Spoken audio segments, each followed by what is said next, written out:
this mic really quick. Thank you. Yeah, that's great. This is a surreal moment for me. I have been preparing for this night for 2 years, and I've put so much thought into tonight's program. So I would like to share a little bit about the piece that I just played. This was a piano transcription of Erbarme dich by Bach. And it's almost a sin to play this piece on the piano because it's the most beautiful aria from Bach's St. Matthew Passion, which depicts the moment that Christ was betrayed, tried, and crucified. And that's a really heavy piece to start with, but I wanted to start with this piece because, first of all, it's one of my favorite pieces. It's the most impactful piece of music I've personally ever listened to. And secondly, I just love how human and raw this piece is. I feel like I can express things with this piece that I would normally not be able to say with words. So that was erbarme dich, which means have mercy in German. The next two pieces that I'm going to play are Songs Without Words by Mendelssohn. The first one is called Duetto, which has these two beautiful voices that intertwine and sing. And then the second piece is called Lost Illusions, and this piece is beautiful. It has this unique texture, and it almost feels like you're about to grasp something that almost never even existed in the first place. So I hope you enjoy these next two pieces by Mendelssohn.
So this next piece that's on the program is especially close to my heart because it reflects a unique aspect of my heritage that I haven't really had the opportunity to explore until my master's degree. So many of you don't know, I am 1/4 Iranian through my mother's side, and as I was preparing this program, I was just thinking about how could I represent a unique aspect of myself in my program, and I began to wonder what piano music from Iran would sound like. So I began my research, and I discovered that it is difficult to find piano music from Iran. It's not a topic that has really been researched here in America. And so at first I was a little discouraged on this journey. I tried transcribing, transposing some Iranian music to perform, and it just wasn't sitting right with me.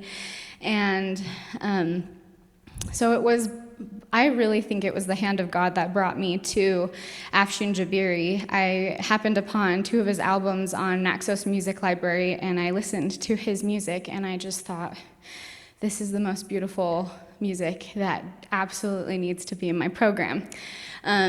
So then I began searching for the score, and I could not find it anywhere online. But before I panicked, I decided to reach out to Dr. Jaberi on Facebook and introduce myself, that I'm a student with Iranian heritage, and I'm researching this topic and interested in performing his music. And I just put myself out there, and within a couple of days, he responded enthusiastically, willing to share his unpublished score with me so that I could learn and perform his first piano sonata for you tonight. So this is the American premiere of Dr. Afshin Jaberi's Piano Sonata No. 1, The Seeker. And this piece comes with a very special story that I also would like to share with you. Something else about Afshin Jaberi that I find remarkable is that he's a composer of faith.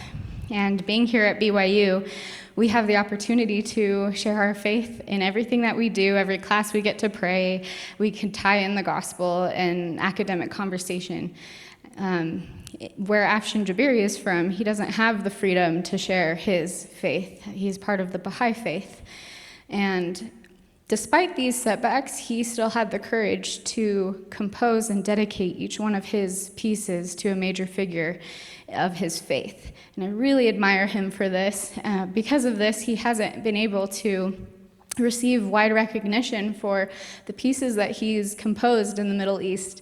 Once people find out what faith he belongs to, then they're not as interested in hearing his music. But I find that his music, and especially this piece that I'm going to share, not only has musical value, but it also has an incredibly deep meaning behind it. So The Seeker is specifically talking about Thomas Breakwell. He was the first Englishman to convert to the Baha'i faith.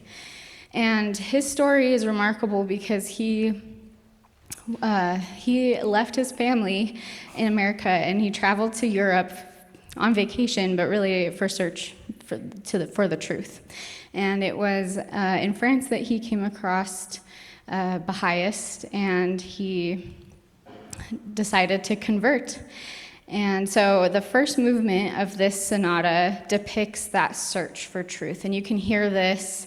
There's a lot of turbulent themes and a lot of yearning in this first movement. Then the second movement depicts when he has found his faith and he's one with God, so it's very peaceful and tranquil. And then the third movement honors his death. He actually only passed away when he was 30, so his conversion happened in the last year of his life. And within that year, he was able to touch so many people's lives and share his testimony with those around him. So this third movement, I think, is really special because it's the most difficult to understand musically. There's a lot of contrasting themes, and it took me a while to really have a personal attachment to it. But then when I realized what this piece was about, which to me, it's about all the facets of grief. Now I love every single contrasting moment, the moments you don't expect. They have a meaning. So as I perform that third movement, I hope you can resonate with what it feels like to grieve and feel sad, or to feel angry, or even to grieve and feel peaceful and connected with God, or to grieve and feel happy. It's hard to believe that you can, and it's possible. And then at the very end, it shows, Afshin Jaberi shows the transition of what it's like to live and then pass away, and it shows Thomas Breakwell ascending and becoming a spiritual star in heaven, and that's my favorite part, where you can hear the gleaming and shimmering harmonies at the end. So I will perform all 3 movements. Please no applause in between each movement, and enjoy this American premiere.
I just want to say a couple more things about this whole experience.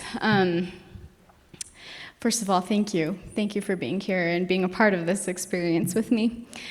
Since I've been preparing for this recital, I've also been preparing for a trip to the Middle East. I've made some connections with other musicians in the Middle East, and I've received some invitations to go and perform this piece and present my research in Oman and in Qatar in April of 2026. And if any of you feel so inclined to donate to help cover the cost of this trip, that would be so appreciated. This will be a landmark opportunity for me that will help launch my future career as a student of musicology. And I hope to create a platform for Iranian piano music so it can be represented, because it's not being represented enough in this world. And it should be. This music is it can change the soul. So thank you so much for being a part of this premiere, and I'll be right back.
Okay, we've made it to the last piece in the program.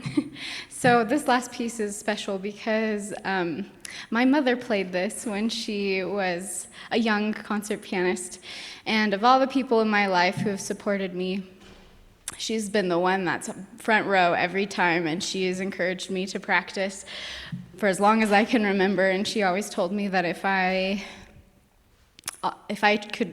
practiced hard enough, I could become the best pianist I ever wanted to be. And so I just want to dedicate this piece to my mom, and I'm just grateful for everything that you've done for me. So this is Debussy's Pour le Piano. It has 3 movements. The first one's called Prelude, the second movement is Sarabande, and then the third movement is Toccata.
Surprise, there's an encore. Oh, I'll speak loud. This is Clara, my friend as of this last week. I decided that I wanted to wrap this concert up with a special arrangement of Joseph Smith's First Prayer. This is actually my own arrangement that I made in my undergrad in Dr. Holden's class. So if you're in that class, here's an opportunity for you to create something you can perform in your master's recital. Thank you.